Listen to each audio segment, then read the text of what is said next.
అనంతపురం సభలో ముఖ్యమంత్రి చంద్రబాబు కీలక హామీలు ప్రకటించారు.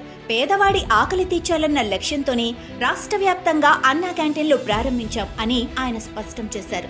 దసరా రోజున వాహనమిత్ర పథకాన్ని ప్రారంభించి రాష్ట్రంలోని ప్రతి ఆటో డ్రైవర్కు 15,000 చొప్పున అందజేస్తామని హామీ ఇచ్చారు.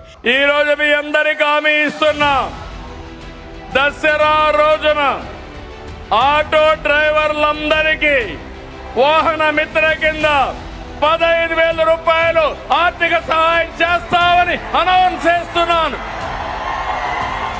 హ్యాపీనా, సంతోషమా అని అడుగుతున్నా. ఎన్నికల్లో చెప్పాం, ఎన్ని కష్టాలున్నా చేస్తాం.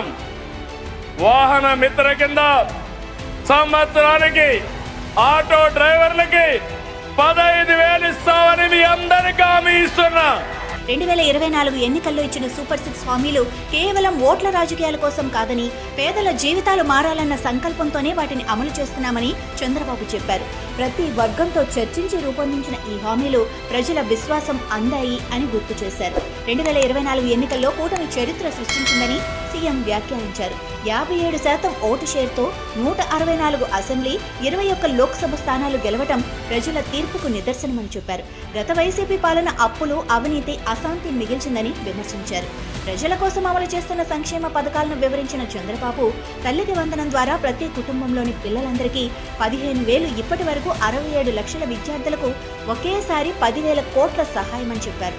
అన్నదాత సుఖీభవ ద్వారా 47 లక్షల మంది రైతుల ఖాతాల్లో నేరుగా నగదు జమ. దీపం 2 ద్వారా సంవత్సరానికి 3 గ్యాస్ సిలిండర్లు ఉచితం. మెగా డిఎస్సి ద్వారా 16,347 టీచర్ ఉద్యోగాల భర్తీ. ప్రతి ఇంటిలో వెలుగులు నింపాం కాబట్టి దీపం పథకం సూపర్ హిట్ అయ్యిందని సీఎం అన్నారు. ఈ సభలో సీఎం చంద్రబాబు, ఉప ముఖ్యమంత్రి పవన్ కళ్యాణ్, బీజేపీ రాష్ట్ర అధ్యక్షుడు మాధవ్ హాజరయ్యారు. ముగ్గురు వేదికపైకి రాగానే కార్యకర్తలు హర్షధ్వానాలతో స్వాగతం పలికారు.